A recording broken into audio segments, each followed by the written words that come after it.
Bismillahirrahmanirrahim. Assalamualaikum warahmatullahi wabarakatuh. Waalaikumsalam warahmatullahi wabarakatuh. Alhamdulillahi rabbil alamin. Allahumma salli wa sallim wa barik ala sayyidina Muhammadin miftahi babi rahmatillah adada ma fi ilmillah salatan wa salaman daimaini bi dawami mulkillah wa ala alihi wa sahbihi ajma'ina amma ba'du. Fanastaghfirul jalsah bimin imana wa aslafuna wa rijaluna wa syuyukhuna wa abauna wa ahluna salihun. Allah yudkhilu niyatina fi niyatihim wa a'malana fi a'malihim wa akhlaqana fi akhlaqihim wa nastahdiru arwahahum at-tahirata az-zakiyyah bi hadzal majlis mubarak wa nawayna bi mithli ma nawaw wa nuhilahum al-bada wa ila hadratin nabi Muhammad sallallahu alaihi wasallam sirrul Fatiha. A'udzu billahi minasy syaithanir rajim. Bismillahirrahmanirrahim.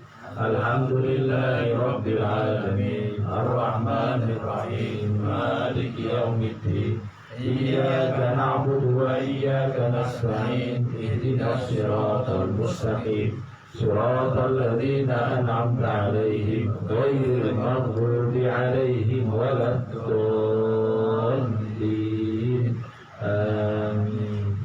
Bismillahirrahmanirrahim. Nawaitu ta'alluma wa ta'lim wal mudzakarata wa tadhkir wan naf'a wal intifa' wal ifadata wal istifada wal hadd 'ala tamassuki bi kitabillahi wa sunnati rasulih sallallahu alaihi wasallam wa du'a ila al-huda والدلالة على الخير ابتغاء وجه الله ومرضاته وثوابه سبحانه وتعالى. Alhamdulillahi rabbil alamin. Hadirin yang dirahmati Allah Subhanahu wa taala, mudah-mudahan semua kita selalu diberikan kesehatan oleh Allah Subhanahu wa taala. Kita lanjut pembahasan dari kitab Al-Manhajus Sawi di Bayan Thariqat Bani Alawi, yang mana sudah kita bahas sampai ke bagian hikmah yang disampaikan oleh para salaf. Ya, para salaf artinya orang-orang yang dekat jaraknya dari baginda Nabi Muhammad SAW. Dalam hal ini disebutkan di dalam riwayat mereka adalah 3 generasi emas: generasi sahabat, generasi tabi'in, dan tabi'ut tabi'in. Disebutkan di sini salah satu di antaranya sebagaimana disampaikan oleh Al-Habib Zaid bin Ibrahim bin Smith hafizahullah ta'ala wa nafa'ana bihi wa bi'ulumi sa'ir shalihin fid dharain amin. Wa minha qawlu Abi Umamah rahimahullah. Termasuk hikmah yang disampaikan ialah dari Umamah rahimahullah, seorang tabi'in, seorang murid dari sahabat. Apa yang dikatakan? Malam yunilkal khaira fi hayatihi fala tabki aynaka ala wafatihi. Seseorang yang tidak pernah mendatangkan kebaikan kepadamu di dalam hidupnya,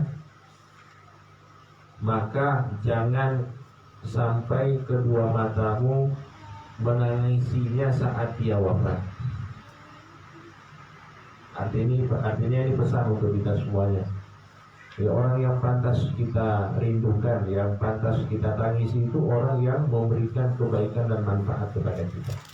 Tapi kalau misalnya seumur hidupnya tidak pernah dia itu melakukan kebaikan, tidak pernah dia kasih manfaat sama kita, tidak pernah dinasehati, tidak pernah dibaiki, tidak perlu kita itu tangisi dengan kematiannya.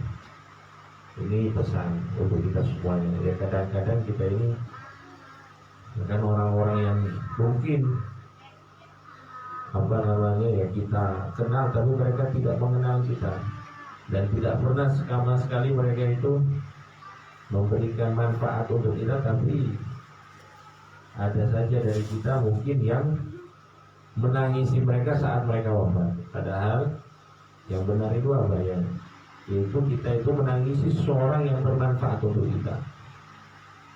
Ini sebagai contoh diantaranya mertua dari Habib Taufik Pasuruan. Jadi beliau itu, Habib Taufik Pasuruan, punya mertua. Aktivitasnya itu biasa saja, pergi ke masjid seperti biasa. Akan tetapi saat beliau wafat banyak sekali yang melayat. Padahal beliau itu bukan orang besar, artinya bukan seperti Habib Taufik yang terkenal dengan keilmuannya, pondok pesantren dan lain sebagainya. Tidak punya apa-apa, hanya mertuanya Habib Taufik. Tapi ternyata beliau itu punya kebiasaan, setiap kali ke masjid beliau itu sering membagi-bagikan uang sama tukang beca, sama anak-anak, terus diajak ke masjid. Kamu kalau misalnya ke masjid saya kasih uang 2.000 pada ke masjid, pada senang. Akhirnya apa? Banyak orang itu diberikan hidayah oleh Allah Subhanahu Wa Taala melalui beliau, dan banyak yang melayani beliau. Karena apa? Karena selama hidupnya banyak berbagi kebaikan kepada orang, banyak berbagi manfaat kepada orang lain. Maka orang-orang seperti inilah yang pantas untuk kita tangisi kepergian mereka. Dan kita itu akan menuai apa yang kita tabur. Jadi kalau kita juga ingin demikian, maka harus banyak-banyak memberikan manfaat kepada orang lain. Tapi diusahakan yang menjadi dorongan kita ialah untuk menggapai ridhonya Allah. Karena kalau misalnya kita banyak memberikan manfaat kepada orang, tapi tujuannya itu supaya kita punya nama, misalnya mencari popularitas, supaya dipuji dan sebagainya, itu hanya bertahan tidak lama dan pasti akan ketahuan. Kalau di daerah saya itu dibilang barang busuk biar mau sambunyi akhirnya muncul sendiri. Itu bahasanya, paham ya? Barang busuk biar mau sambunyi akhirnya muncul sendiri. Artinya niat buruk dari perbuatan baik kita itu pasti akan tercium di waktu yang tidak kita ketahui kapan itu. Jadi intinya apa? Kita berusaha berbagi kebaikan dengan niat menggapai ridhonya Allah Subhanahu wa Ta'ala. Dan disebutkan oleh Nabi Muhammad sallallahu alaihi wasallam, ahabbul al-khalqu kulluhum iyalullah. Semua makhluk itu adalah orang-orang yang bergantung kepada Allah. Wa ahabbuhum ilallah anfa'uhum li'iyalihi. Dan orang yang paling dicintai oleh Allah yaitu orang yang paling banyak manfaat kepada makhluknya Allah. Jadi kalau kita ingin menjadi orang yang paling dicintai oleh Allah, dalam salah satunya yaitu kita banyak memberikan manfaat kepada orang lain. Hadirin yang dirahmati Allah Subhanahu wa Ta'ala, kemudian dikatakan idza radiya ar-ra'i bi fi'li dhi'bi lam yanba'il kalbu 'ala al-gharib. Nah, ini juga sebuah kiasan untuk kita. Dikatakan apabila seorang pengembala itu pasrah dengan apa yang dilakukan oleh serigala, maka anjing tidak akan menggonggong terhadap orang asing atau sesuatu yang asing. Jadi biasanya kan pengembala itu punya anjing yang mengawasi gembalaannya, mengawasi kambing ataupun domba yang dijaga. Biasanya seperti itu kalau pengembala. Katanya kalau misalnya pengembalanya itu tidak ambil pusing dengan apa yang dilakukan oleh serigala, maka anjingnya tidak akan menggonggong terhadap orang asing. Artinya kalau kita itu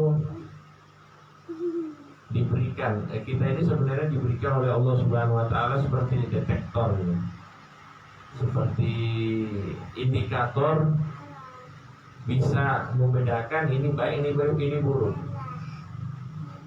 Kita tahu ini baik, ini buruk. Tapi kalau misalnya indikatornya kita ini tidak kita fungsikan, maka yang buruk pun akan terlihat baik di mata kita. Sebagaimana pengembala itu dia membiarkan apapun yang dilakukan oleh serigala, sehingga anjingnya ini pun ikut diam. Kalau misalnya ada serigala lewat, dia kelebihan yang Allah Subhanahu wa taala berikan kepada manusia yaitu berupa akal, maka harus dipakai akal itu. Karena manusia itu dihiasi dengan dua hal. Yang pertama akal, yang kedua an-nafsu, hawa nafsu. Dan dua-duanya ini saling membutuhkan satu sama lain. Akal itu membutuhkan nafsu, sedangkan nafsu juga membutuhkan akal. Ketika nafsu itu dibiarkan tanpa akal, maka kerusakanlah yang terjadi. Tapi ketika nafsu itu mau berkomitmen dengan akal, maka surgalah yang akan didapatkan. Dan ini pembahasannya panjang, ini terkait muhasabah. Imam Ghazali itu bahas secara rinci bagaimana kita itu bisa memfungsikan akal dan nafsu di dalam waktu yang bersamaan. Dan ini pembahasannya ini bahasan tentang muhasabah. Kalau bahasanya kita introspeksi diri. Dan insya Allah ini kalau dibahas bagusnya pas perpindahan tahun. Ini kan kita nanti mau masuk Muharram. Jadi ada muhasabah ataupun akhir tahun Desember nanti malam tanggal 1 pembahasan tentang ini. Bagaimana kita itu bisa memfungsikan fungsi akal dan fungsi nafsu. Jadi kalau manusia tanpa nafsu juga tidak bisa ibadah, Tapi gimana nafsunya ini bisa terkontrol dengan akal. Hadirin yang dirahmati Allah, kemudian dikatakan oleh beliau Abu Umamah, al-i'tirafu yahdimul i'tiraf. Pengakuan itu akan menghancurkan perbuatan buruk. Walam tazalil asyrafu tuztala bil atraf. Dan orang-orang yang mulia itu masih saja mereka diuji dengan tangan mereka sendiri. Artinya perbuatan mereka sendiri. Jadi mereka itu sebenarnya orang-orang yang mulia, akan tetapi karena perbuatannya sendiri mereka diuji oleh Allah Subhanahu wa taala. Dan tidak ada orang yang lepas dari ujian, lepas dari kesalahan itu. Tapi yang bisa menghapus kesalahan itu apa? Al-i'tiraf, pengakuan. Mengakui kesalahan itu adalah sesuatu yang bisa menghilangkan kesalahan. Dan orang yang kuat itu orang yang bisa mengakui kesalahannya. Dan orang yang lemah itu orang yang tidak bisa mengakui kesalahannya. Dan kita ini orang Indonesia termasuk orang-orang yang lemah. Kata siapa kemarin? Kata Gus Dur. Gus Dur itu mengatakan ini, orang Indonesia ini orang-orang yang lemah. Karena apa? Tidak mau mengakui kesalahannya. Tapi kalau orang itu berbuat salah, dia akui kesalahannya, itu orang kuat. Orang yang kuat. Karena apa? Dia bisa keluar dari kesalahannya tersebut dengan apa? Pengakuannya.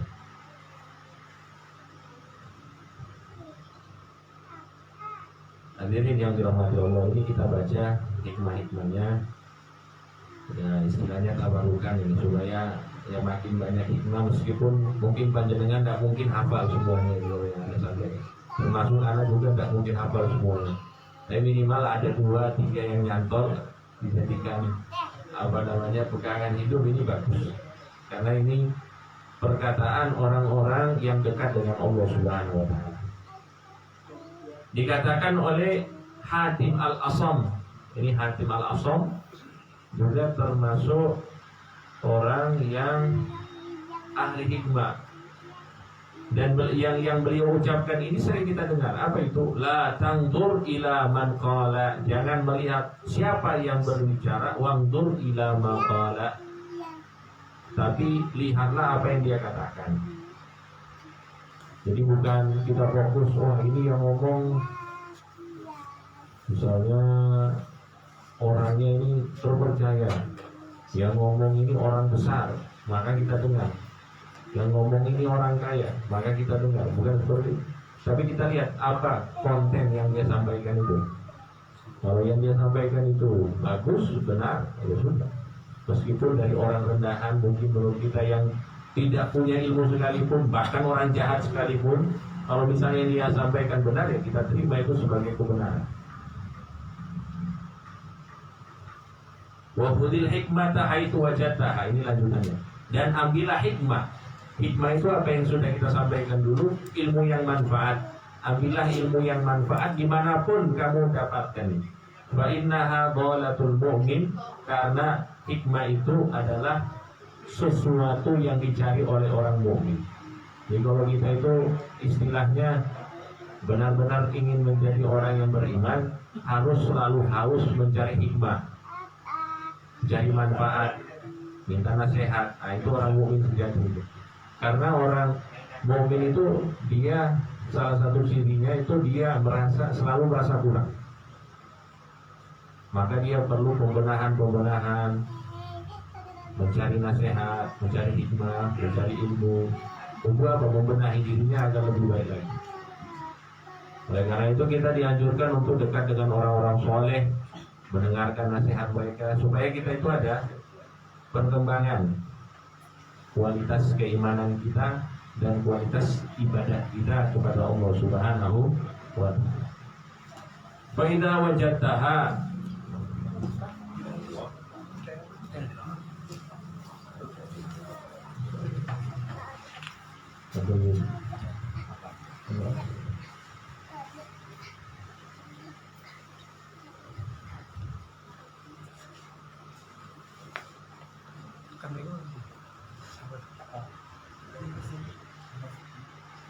ahlan wa sahlan bikum Nabi Habib Abdullah sejak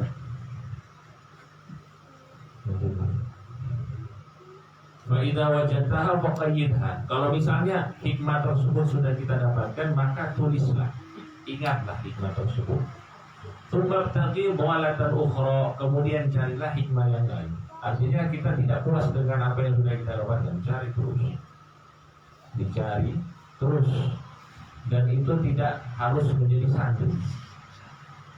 Menjadi mukmin itu seharusnya salah satu cirinya apa? Mencari hikmah, mencari ilmu yang manfaat terus. Usahakan minimal tiap hari itu kita dapat faedah.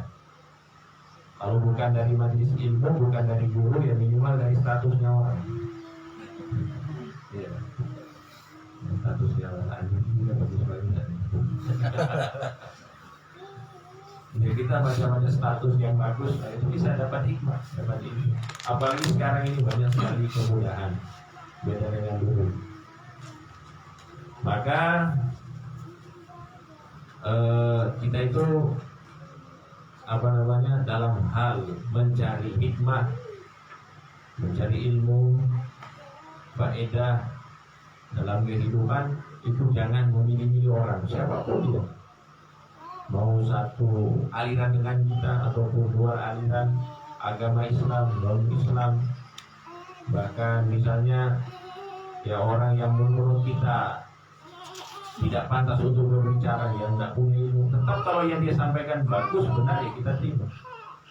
Seperti itu. Ini beda halnya kalau kita berilmu. Kalau kita mencari guru beda, memang harus berdekati.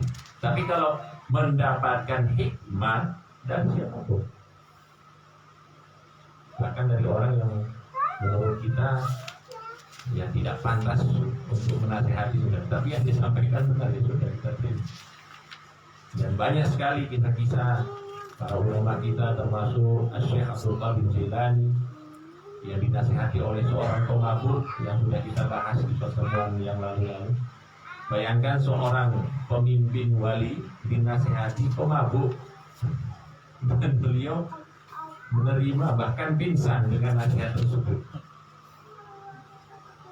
Sahabat Nabi Abu Hurairah radhiyallahu taala anhu diberikan ilmu oleh seseorang yang ternyata orang tersebut adalah jelmaan setan. Jadi bayangkan dapat ilmu dari setan. Jadi salah satu cerita itu bahwa Abu Hurairah ini disuruh Nabi untuk jaga zakat fitrah. Ternyata malam harinya itu ada seseorang yang masuk, ditangkap oleh Abu Hurairah beberapa kali. Kemudian dia mengancam, saya akan membawa dirimu besok kepada Rasulullah SAW. Orang tersebut langsung bilang, jangan. Sebagai imbalannya saya akan ajarkan kamu sebuah amalan. Apabila kamu amalkan, kamu akan terhindar dari godaan setan, dari gangguan setan di malam hari. Apa itu? Bacalah ayat kursi. Masya Allah. Besok paginya Abu Hurairah datang kepada Rasulullah SAW mengabarkan kejadian tersebut. Apa dijawab oleh Nabi? Shadaqaka wa huwa kadzub.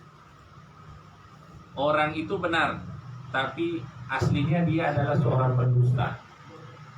Orang itu benar, yang dia ucapkan benar, ilmu yang diajarkan apa? Benar, tapi pada hakikatnya dia adalah seorang pendusta. Karena apa? Setan. Setan itu pendusta, tapi kali ini dia benar. Jadi istilahnya apa? Setan itu mengajarkan trik supaya terhindar dari dirinya. Nah, ini salah satu yang bisa dikatakan dalil bahwa kita itu kalau ngambil ilmu dari siapapun, ngambil hikmah dari siapapun. Tapi kalau mau berguru harus hati-hati, harus dilihat gurunya seperti apa. Dan itu pembahasannya panjang itu. Ciri-ciri guru yang sempurna.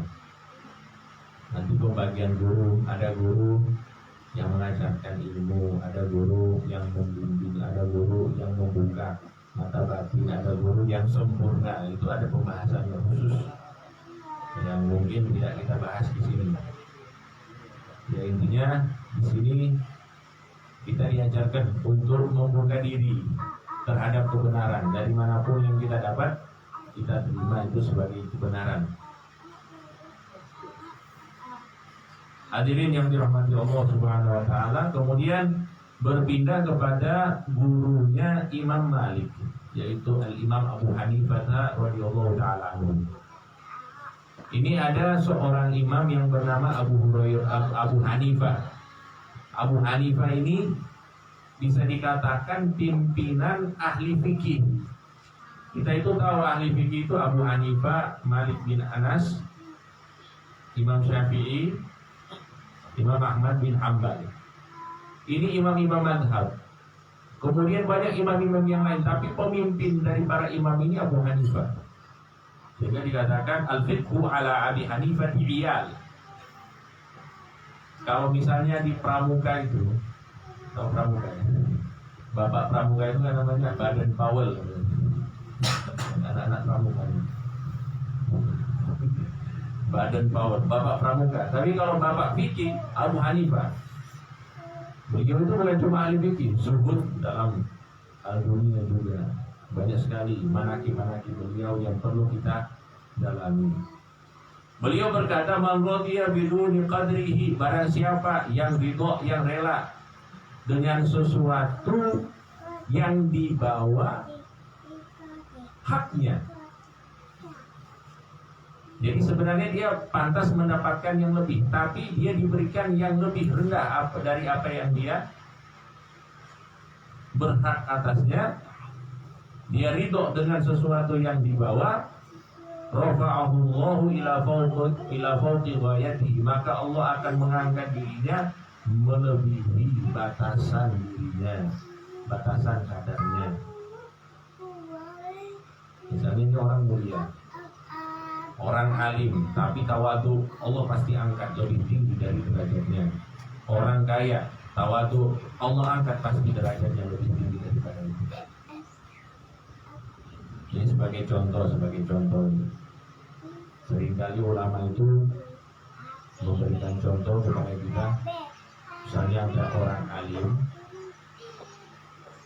salah satu tanda dia tawadhu itu kalau dia hadir majlis, dia tidak mau ke depan. Nah itu juga tanda dia itu tawadhu. Artinya dia misalnya dapat tempatnya di sini, sedangkan majlisnya sudah full, dia duduk di sini. Ya sudah, di mana dia ada tempat dia duduk di sini. Padahal dia berhak untuk ke depan. Dan orang misalnya dia yang berhak untuk ke depan, dia ke depan itu tidak masalah, memang haknya untuk ke depan. Tapi ketika dia misalnya berhak untuk ke depan, tapi dia tetap istilahnya sembunyi-sembunyi lah kayaknya, agak sembunyi-sembunyi. Dia rela dengan sesuatu yang lebih rendah dari haknya, maka Allah akan mengangkat derajatnya lebih tinggi.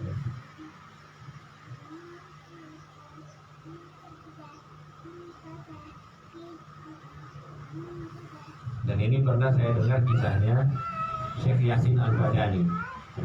Mungkin jenengan pernah dengar Syekh Yasin Al-Badani, seorang ulama asal Indonesia dari Padang yang berkiprah keilmuannya itu di Mekah, dan beliau menjadi muslim dunia pada saat itu, ahli sanad ilmu sedunia.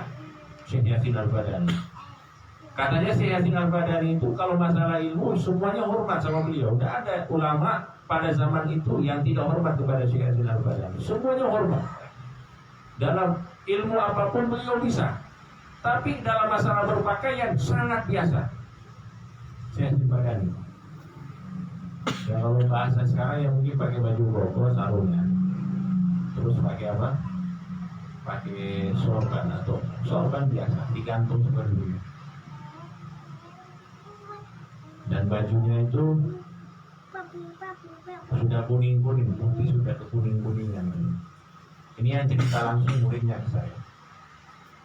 Jadi bajunya itu sudah kuning-kuning, yang putih itu sudah berubah kuning. Terus kalau duduk di majlis itu, kerak bajunya itu, kancingnya itu terbuka gitu, kayak bukan ulama lah. Sampai beliau itu pernah hadir di majlis salah seorang ulama. Beliau duduk di tengah-tengah majlis, ribuan orang yang hadir. Beliau hadir, padahal ini pemimpinnya ulama pada saat itu. Duduk, ada majlis ilmu, duduk, hadir, duduk dengan santainya, jauh dari ulama yang mengajar. Tapi dari kejauhan ulama itu lihat, wah saya sini bagian disuruh maju, harus maju. Kalau tidak maju saya tidak mau bicara. Akhirnya maju saya sebenarnya. Orang-orang heran, ini siapa ini? Kok dihormati seperti ini? Maksudnya dia ulama besar tapi dia tetap menjaga ketawaduannya. Maka Allah Subhanahu Wa Taala angkat dirinya melebihi apa yang menjadi haknya dalam penghormatan. Sampai sekarang Syekh Yasin Badani namanya harum. Murid-muridnya di mana-mana Syekh Yasin Badani. Rahimahullah taala wa nafa'ana bihi wa bi ulumihi wa bi salihin. Amin.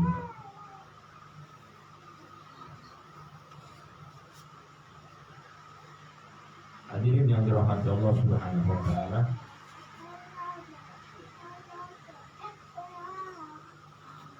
Kemudian Imam Abu Hanifah berkata, "Alaika bil hikmah." Wajib bagimu untuk meraih hikmah. Fa innaha tudlisul masakin majalisan muluk. Karena hikmah itu akan membuat orang-orang miskin, orang-orang rendahan bisa duduk di tempat yang tinggi. Tempatnya para penguasa kalau bahasa dulu ini. Orang-orang miskin itu tidak mungkin duduk diajak jagongan oleh para penguasa dulu. Kalau sekarang nggak tahu gimana. Artinya kalau orang-orang yang kaya, itu bisa duduk dengan para penguasa. Tapi kalau orang-orang miskin dulu itu tidak mungkin. Akan tetapi kalau orang miskin punya ilmu, tetap bisa duduk dengan para penguasa, bisa menasihati mereka. Nah ini pesannya Imam Abu Hanifah, yaitu salah satu yang bisa membuat kita mulia di dunia adalah ilmu yang manfaat. Bukan cuma ilmu, tapi ilmu yang manfaat, ilmu yang diiringi dengan amal. Dan itu termasuk tafsir dari Al-Imam Hasan Al-Basri ketika menafsirkan firman Allah Subhanahu wa taala, "Rabbana atina fid dunya hasanatan wa fil akhirati hasanatan wa qina adzabannar." Ya Allah, Tuhan kami, berikanlah kami di dunia hasanah, kebaikan. Apa itu kebaikan dunia? Al-ilmun nafi', ilmu yang manfaat. Wa fil akhirati hasanah, dan di akhirat kebaikan. Apa kebaikan akhirat? Al-jannah, surga. Karena ilmu yang manfaat menghasilkan amal soleh, dan amal soleh menghasilkan rahmatnya Allah Subhanahu wa taala, dan rahmatnya Allah merupakan kunci masuk ke dalam surganya Allah Subhanahu wa taala. Ya, mudah-mudahan kita termasuk orang-orang yang mendapatkan dua kebaikan, kebaikan dunia dan kebaikan akhirat. Amin ya rabbal alamin. Ini saya tutup dengan satu lagi. Qala rajulun lil Ahnaf bin Qais. Seseorang berkata kepada Ahnaf bin Qais rahimahullah taala, "Inni ara ya Ahnaf a'war." Araka ya Ahnaf a'war. Jadi ada orang yang menghina Ahnaf bin Qais. Jadi Ahnaf bin Qais ini, mohon maaf, matanya itu tidak sempurna, tapi beliau ulama besar yang dihormati. Sampai ada yang istilahnya menghina beliau. "Ahnaf, saya lihat mukamu ini tidak sempurna, matamu ini buta satu." Matanya pucat ini, mata satu ini. Maaf ini banyak balasan. Matanya satu ini buta gini, ketutup matanya satu. Tapi kok dihormati sama orang? Fabima yusawwiduka qaumuka alaihim. Kok bisa kamu itu memimpin kaummu ini? Kok kamu dijadikan pemimpin? Faqala liqauli lam ashtagil illa bima ya'nini faqat. Katanya, saya ini jadi pemimpin karena saya tidak sibuk dengan sesuatu yang tidak manfaat. Jadi dia itu menggunakan waktunya untuk yang manfaat saja. Kalau bukan manfaat akhirat, ya manfaat dunia. Tidak mungkin dia itu melakukan sesuatu yang sia-sia dalam kehidupannya. Ini kuncinya katanya. Terus dijawab lagi, kama istaghalta anta bima la ya'ni. Jadi saya itu tidak sibuk dengan sesuatu yang tidak manfaat, sebagaimana kamu sibuk dengan sesuatu yang tidak manfaat. Jadi kamu ini bertanya kepada saya tidak manfaat. Saking sibuknya kamu dengan sesuatu yang tidak manfaat, nah seperti itulah saya tidak sibuk dengan sesuatu yang tidak bermanfaat. Jadi dibalas, ejaannya dibahas, balas. Jadi ini hadirin yang dirahmati Allah Subhanahu wa taala, beberapa hikmah yang bisa kita kaji dalam majlis roha sore ini. Insyaallah yang sedikit ini manfaat untuk kita semuanya. Intinya saya ringkas, banyak-banyaklah kita menabur kebaikan, karena orang-orang yang baik itulah yang akan dikenang sepanjang masa. Dan kalau ada orang yang istilahnya tidak pernah mendatangkan kebaikan kepada kita, tidak perlu kita tangisi kematiannya. Kemudian kita di sini juga dijelaskan bahwa pengakuan itu akan menghilangkan kesalahan. Orang yang mengaku maka dia akan terbebas dari belenggu dosa ataupun kesalahan.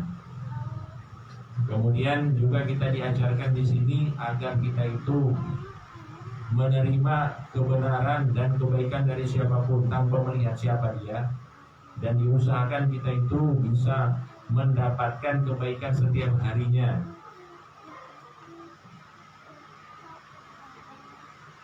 Kemudian juga di sini dikatakan, di sini diajarkan kita juga untuk selalu rendah hati, selalu tawadhu, meskipun kita itu berhak untuk mendapatkan yang lebih daripada itu. Sebab apa? Sebab kalau kita itu tawadhu, kita rela dengan sesuatu yang lebih rendah dari apa yang kita miliki, maka itu Allah akan mengangkat derajat kita, sebagaimana yang sudah disampaikan di sini. Jadi ini beberapa hikmah, insya Allah ada manfaat untuk kita semuanya. Dan kita sama-sama tutup majlis ini dengan sama-sama membaca surat Al-Fatihah dunia terkabul wa tamam kulli syai'in ma'mul min hadratir Rasul Sayyidina Muhammad sallallahu alaihi wasallam. Sirril Fatihah. A'udzu billahi minasy syaithanir rajim. Bismillahirrahmanirrahim. Alhamdulillahi rabbil alamin arrahmanir rahim maliki yaumiddin iyyaka na'budu wa iyyaka nasta'in ihdinas siratal mustaqim siratal ladzina an'amta 'alaihim ghairil maghdubi 'alaihim waladdallin.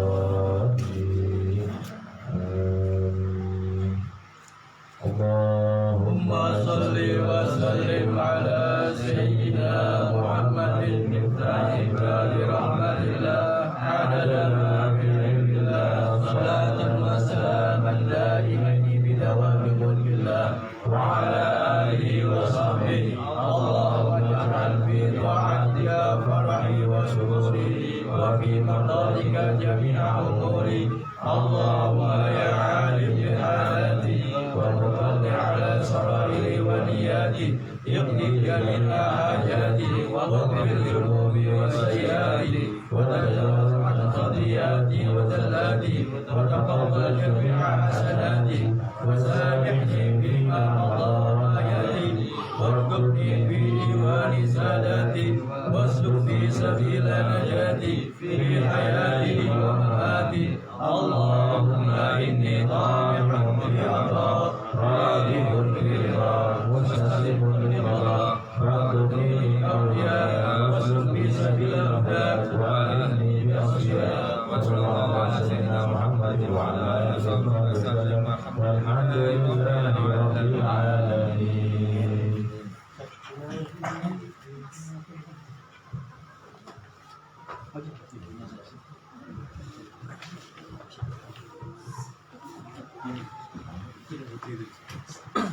إلهي بجاه الأنبياء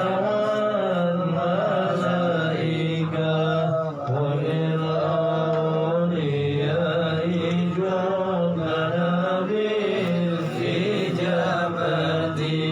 إلهي توسلنا بقرآنك الكريم تنور بصيرتي وسمعي ومقلتي وتوهي رشدي وترى